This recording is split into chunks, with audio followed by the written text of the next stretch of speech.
All right. Let's let the room fill up. I'd like to thank everybody for tuning in. Don't forget to hit that like button, share this content. Let's roll with it. Let's go. We're going to talk about the Cowboys. We're going to talk about D-Law wreaking havoc out there. Yeah, we're going to get this thing going one way or another. Appreciate everybody for tuning in to the mix. It's always a pleasure, always a plus for you guys being in this thing. Let's get this thing rolling, man. I really thank everybody for tuning in to the nation. Salute. Yeah, so as everybody tune in, man, I really appreciate everything. We're going to talk about my guy. He got part of my name in him, you know, D-Law, Outlaw Nation all day, even twice on Sunday. So this is the thing. As we begin to talk about this seasoning, and as everything goes a little bit further on down the line, I always say defense. I'm a defensive minded guy. You got to figure out a way to be defensive strong and things like that. And everybody know I love defense. And D-Law, did you guys know a little fun fact? For the last 20 games, D-Law had a sack a game. So that's 20 sacks that he had in the last 20 games. That's fantastic. That's amazing. That's wonderful. I don't know how you can put this all into one, but if you can wrap this thing and roll it all together, that is so fantastic for D-Law to step it up. Now the price, every week, that price tag is going up. Every week. And we was looking for a war daddy at one point, and the whole time one was developing under us, and he wears number 90. Hey, although he said Taco coined the phrase hot boys, D-Law done embraced the hot boys look, and he's pumping up everything, and he's telling everyone, hey, this team is for real, and his personality is coming out. He's all over the place interviewing and doing these type of things. D-Law is the man right now, and one way or another, Jerry Jones got to reach into his pocket, because the last thing that we want to happen to us is to see what John Gruden did to the Raiders. You know, we don't want that to happen in our camp. So we don't want to trade him away and things like that, because we've been fighting for so long. It's been so long we've been fighting for a quote-unquote war daddy. Before I go a little bit further, I'd like to thank everybody for tuning in. Don't forget to hit that like button, hit that share button, smash the notification. If you're part of the notification squad, don't forget to put that down in the comment box. And also, I love always to hear and see where you guys are from. So if you can, put that down in the chat box, and we can get this thing going live like 95. Yes, let's roll. Let's roll. So what I want to do is I want to play you guys a clip of Stephen Jones speaking with 105.3 The Fan. You see that little ticker at the top of the screen there. Don't forget to, if you're in the Dallas area, if you're not in the Dallas area and you have access to radio apps, you can still download radio.com and you can listen to 105.3 The Fan. They got a wealth of knowledge of information out there. And hey, it's always good to be part and be in the mix with these guys. So let's listen in to what they have to say about, you know, this team and what they talk to Stephen Jones about. And don't forget the sponsors too. Cowboys Experience, www.Cowboys Experience. It should be in the description box. Go there. We got fantastic pricing as far as ticket sales and things like that. If you have a family need to come out and want to enjoy the whole entire experience, just join that link. As we're joined now by Stephen Jones right here on 105.3 The Fan. And a good afternoon to you, Stephen. Congratulations on the victory. Sure, it was appreciate that, and it was certainly a win we needed in a big way, and it was a great atmosphere. Hats off to our fans. They really made for a great environment when we needed it, and it was obviously something that was good for our team. So that was easily the best offensive output of the year for you guys. Would you say it was more credit to anything being changed, or just that that's how it looks when the team kind of stays on schedule and not behind the chains? Well, I know the word everybody's been using is execute, and I think we did do a lot better job of executing. But they threw some wrinkles in there that I think were helpful with the, getting the tempo up and, running some no huddle and some things like that. I think, really helped Dak get in a rhythm. And I think, when you look at it, I think that's been one of the issues with our offense is we hadn't, had a lot of rhythm to it. And I think once we get that going, then we seem to execute better and you get better results. Obviously, anytime you can get Zeke the number of touches we got him, that's a good thing. And certainly he had a great day yesterday. It wouldn't surprise me a bit if he's player of the week, but I thought he had a great game. No doubt, he had a great game, and it wouldn't surprise me as well if he's the player of the week. He should be player of the month almost with that particular performance. Outside of the quarterbacks played good on other teams like the Golf of the Worlds and the Mahomes. So we'll see how this thing all unfold. But this is the thing. I'm going to keep it over here to D-Law. I thought they was going to talk about D-Law, but this is the thing with D-Law. 20 games, 20 sacks. 20 more games, maybe it'd be 20 more sacks. So the name of the game is creating pressure. If you can create pressure and put that pressure onto the quarterback and have the quarterback to pass the ball out faster, go through his progression quicker, and not able to set his feet and get his stance together, then you can create these turnovers. Now, we have yet to see an INT on our side. And I'm thinking it's coming around the corner because now we have another guy that's going to be part of the Hot Boys coming back. His name is David Irvin. And what that does is now it creates one-on-one. If David Irvin is going to eat, and if he's in shape, hopefully I don't have to call him Belly Irvin, but hopefully David Irvin is in good tip-top shape, and he gets out there, flies out to the ball, and do everything that he needs to do in order to create that pressure, turnover, sacks, and if they can play one-on-one on the outside, that would be fantastic. That would be wonderful. That would be everything that we would need. Shout out to Jay. Thank you for tuning in on the Periscope, and also Eric K. and Boomer Sooner. Thank you all for tuning in as well. I always like to give a first person that's in the chat box a shout out abnormally. Thank you for tuning in to the Law Nation's YouTube page. I really appreciate everything. Don't forget, guys, we on the D Dallas Prospect. Every legend was once a prospect. Big Game James page. Go check him out, as well as Phantom, and we also on the Cowboys Experience. Now, like I said before, we do have a lot of things going on in the following weeks, but I really want you guys to tune in to this right here. If this defense can step it up on the secondary part, then we would see this defense move it up the level just a little bit further. And when I'm talking about stepping it up, I'm talking about lane assignments and spacing assignments. If they can do those things, then we will see that this defense will be talked upon. It's not just the top 8 or top 5 defense. They would say, hey, this defense is in the realms of number 1 and number 2. But we got to clear up the back end of the team. And I think what can help that out tremendously will be adding D-Law. And, of course, we have yet to see that spark, that one spark or several sparks from number 94 outside of personal foul and late hits on players. So we're going to have him to step it up, guys. He must step it up, and then you sprinkle in the David Irvin because he need to have that rotation piece in there. And any news, any words, let me know about Malik Collins, how long he will be out. And also, I want to know I want you guys to help me out. Who should the Cowboys cut to elevate David Irvin? Let me know. I'm gonna read your comments, and I'm really gonna tune in and see who all really are paying attention to this thing. So I really need your help on that. So who we should cut? I know the famous name of everybody saying is T. Will right now because it's off the field shenanigans and also his field of play and whatever, all the things that he's been doing, because we saw less is more as far as the wide receiver play. I kind of like the wide receiver core from this last game, not rotating 5 and 6 and 8 and 7 and 9 and 10 receivers in and out of the game. I like the fact that you can develop that core and you can know for sure that, hey, we got number 17 in the mix, we got number 13 in the mix, and we have Cole Beasley who's dominated in the inside.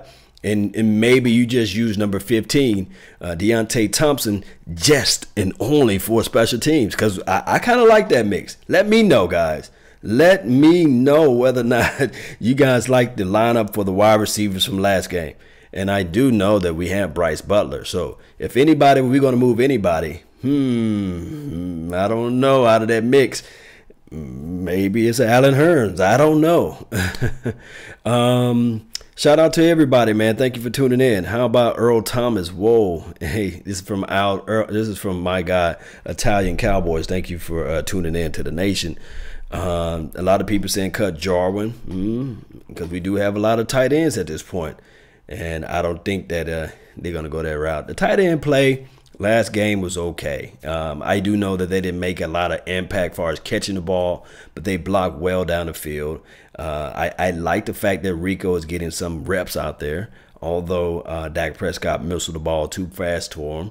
I think that it still takes time. I wish that they played together in preseason. I wish they had more snaps together because that one-on-one play, that's all about poise and continuity and things like that. So it takes time for that to develop. Somebody just trolling now when they say cut Heath. Come on now, you can't cut Heath. That's the GOAT. That's the legend, especially when it's the last 2 minutes of the game. Jeff Heath can't be that guy. So we saw how valuable Jeff Heath is. When he was out, it shows 2 weeks in a row, when he's out, the other teams, the opposition score. So we're going to have to fix that up, and we're going to have to patch that up, and especially we're going to have to figure out a way to keep him healthy. But moving back to number 90, there's two ways we can go about this. Next year we can slap the franchise tag on him again. He'll be pouting and be mad about it, or I don't know. His temperament may be the fact that hey,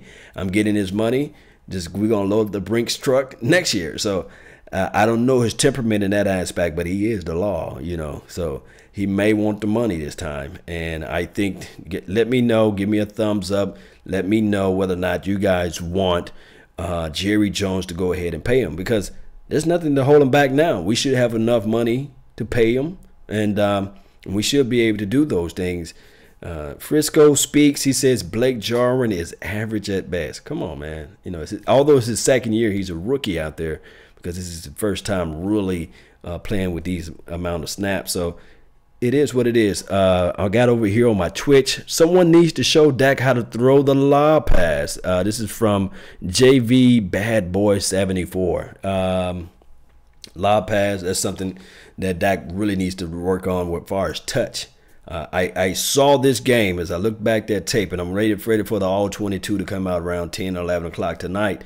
I want him to just have a little touch on the ball. Now, I did see him step up through his throws.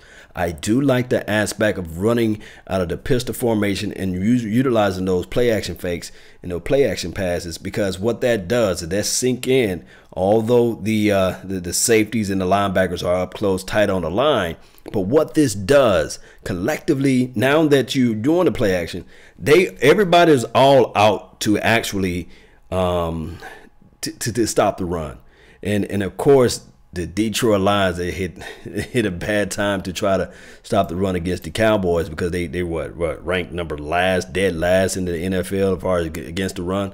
So what we did here is we played to our strengths. We did what we needed to do in order to get there.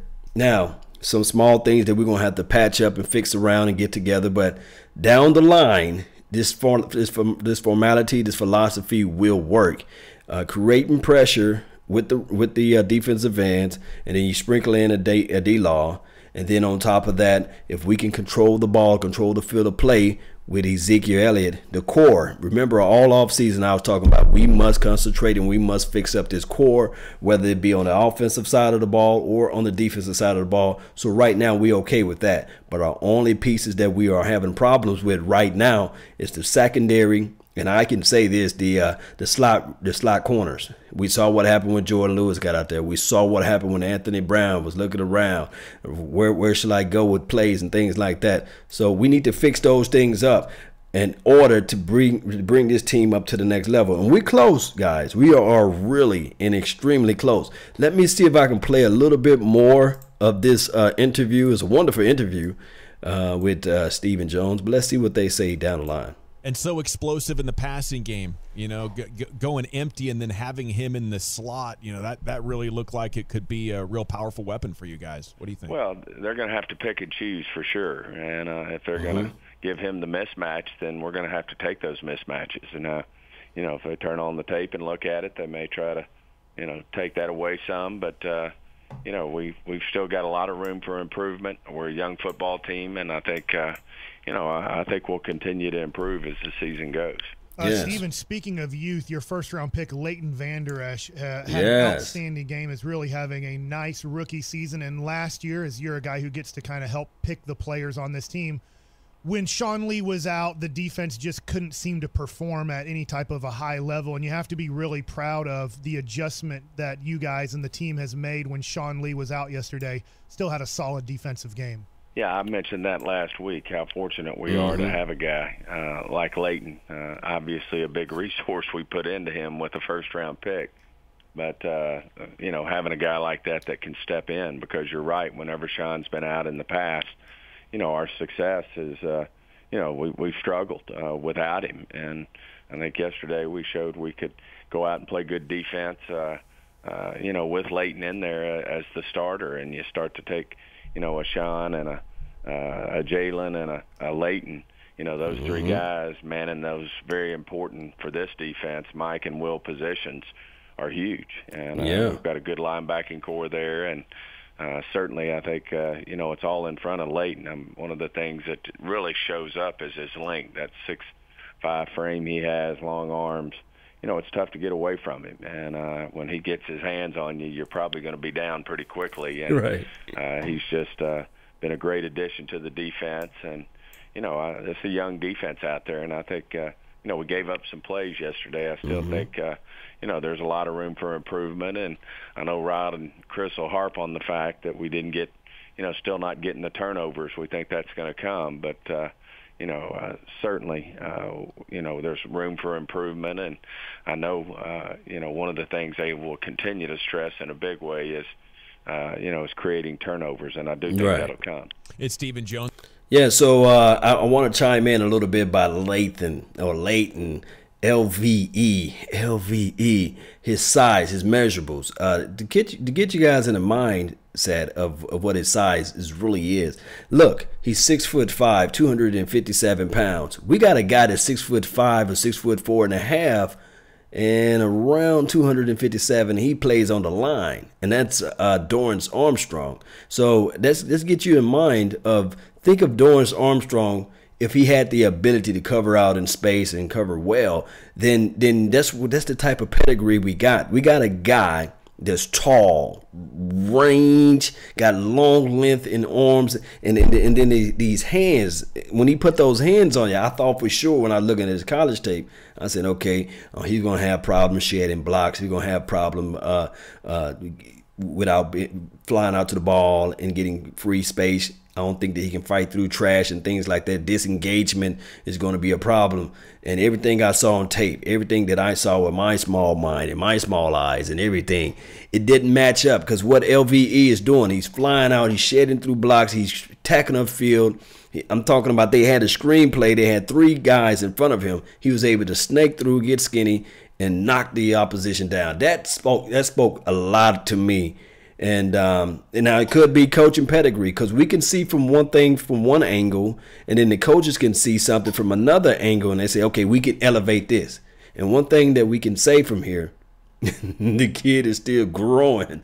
His neck is the size of people's arms. So this guy is still filling out. It looks like he's hitting their weight room.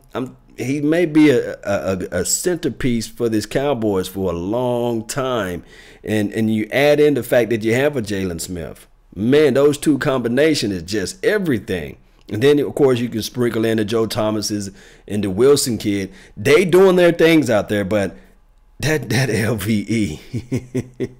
I had somebody to comment and say, hey, do you guys want to trade and switch around Roquan Smith for LVE at this point? Because Roquan was a higher draft grade than LVE. So we'll see how this thing play out, because it's still a long year. So I want to know what he does when it gets cold, because I always say, hey, wait till it get cold.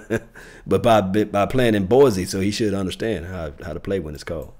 With us, man, I got to tell you, I don't know if there's any more room for improvement with Tank, because he looks to be maxed out with the way that he's playing, and I'd say it's time he gets even more recognition as being one of the best edge players in the game. What do you think? Well, no question. I mean, there he is putting up 3 sacks yesterday, and Stafford's a hard guy to get to, and but I think he's definitely deserves everything he's got coming to him. I mean, once again, no one respects him more than I do. I know he's playing with some, with some aches and pains out there that, would slow a lot of other people down. But he's a warrior.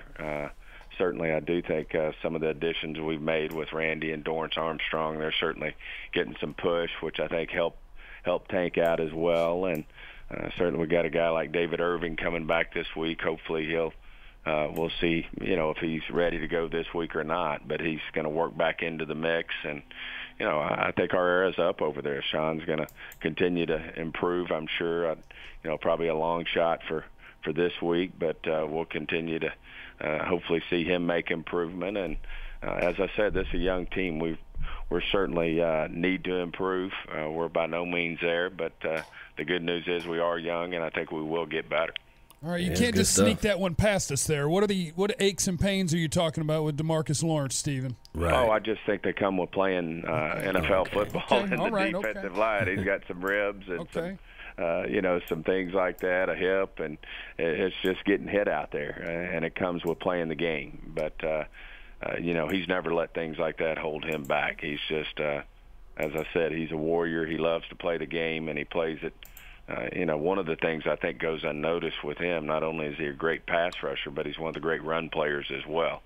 I mean, he's just an all-around great end for us, and certainly fortunate to have him. Now, is there anything negative you'd like to say about him? Because it is a salary cap league, and we're going to have to extend him at some point. We want to bring his value down. Unfortunately, I can't find anything negative to say about him because, he's just getting it done. And my hat's off to him, and I can't think of anything negative to say about it. So I haven't rewatched the defense yet, but in real time, it seemed like they may have made a conscious decision not to throw at Byron Jones. Could you guys have imagined that in his first year being back at cornerback that things would be going this well? No, I couldn't. I mean, my hat's off to him. I thought he could play the position well, but nothing like what he's playing it. I mean, he's borderline out there shut down right now, but, Byron's a super smart guy. He's super athletic. He's long. And I think the way Chris wants our corners to play, he just happens to fit that mold. And he's got long arms. He can really wire a guy. He's very conscientious about his technique. He understands what Chris wants, and he's able to execute it. And, certainly he's a guy who's jumped out at us that's exceeded expectations. Zeke reminded me a little bit of Emmett yesterday in that something was bugging him, and he would limp to the sideline and kind of limp back into the game. But as soon as he got the ball, he was 100% for that 5 seconds or so he needed to run it. So is it an ankle? Is it a knee? I was just wondering what was bugging him during the game? Yeah, he had a little ankle, and then he's got a little bursitis he's working on his knee. But he's such a competitor. He can't stand not being out there. And, he's a warrior. I mean, you got to give hats off to him. I mean, like you said, he's obviously playing with pain, but at the same time, when you dial his number up, you don't see it when the play starts. So hats off to him. He's such a great competitor.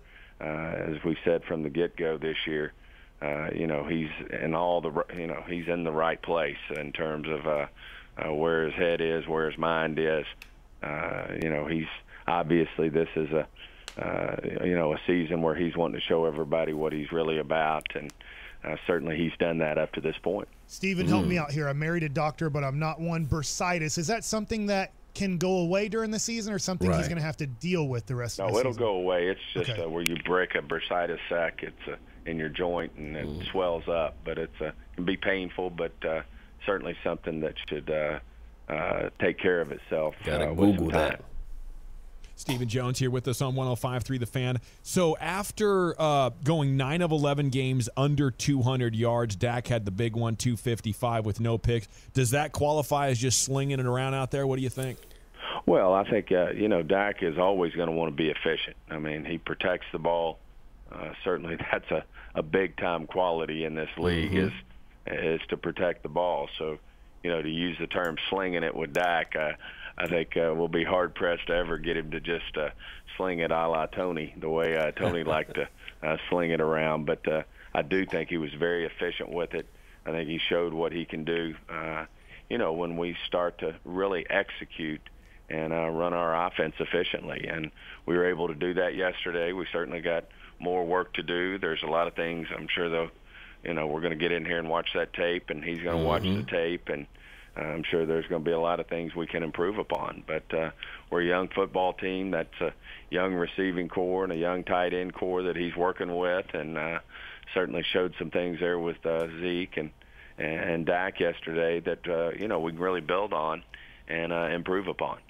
Good Steven, stuff. About 3 times a month we have to apologize for something that Mike Bassick has done. And him and Jerry got in a little tiff on Monday, and I was just curious, will he be invited to the media party next year? Well, if he'll behave, and he'll jump on the bandwagon here just a little bit. I know it's just creeping right now, but we'll certainly give him a shot at it. All right, he'll earn his way back. He swears.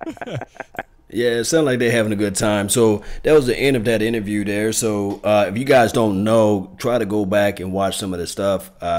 Jerry Jones cussed last week, and it was one of those things that the guy asked a hard question. But neither here nor there as I begin to wrap this thing up.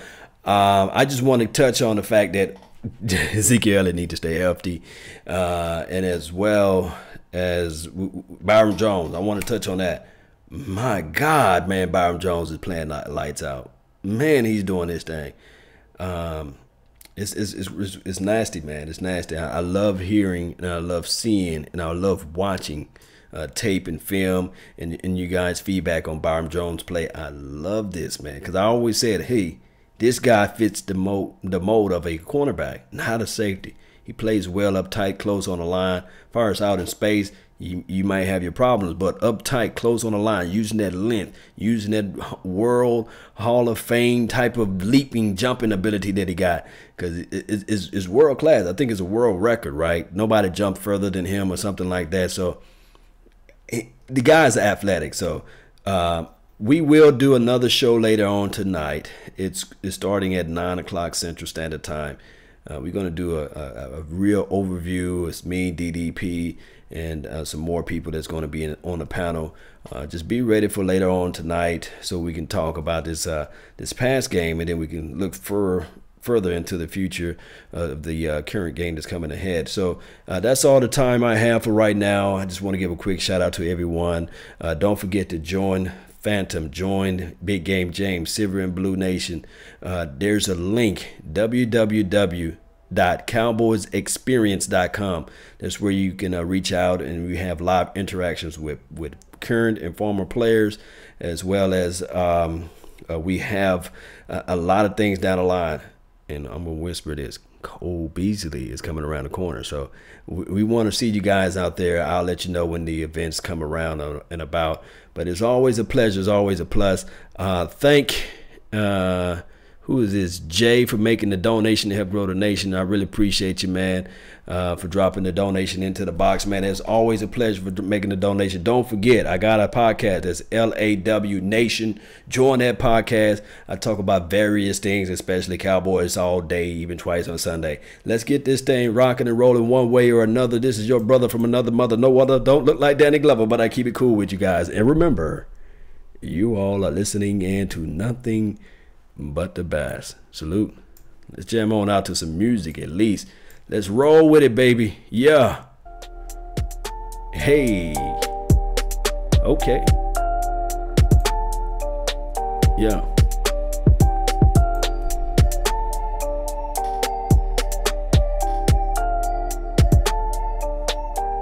Yeah. Hit that like button. Share this content. Share. Some love. Shout out to Jamal Anderson and Tigo. Carrie Tigo. Jay Riss, man, what's good with you, man? Shout out to you. Yeah.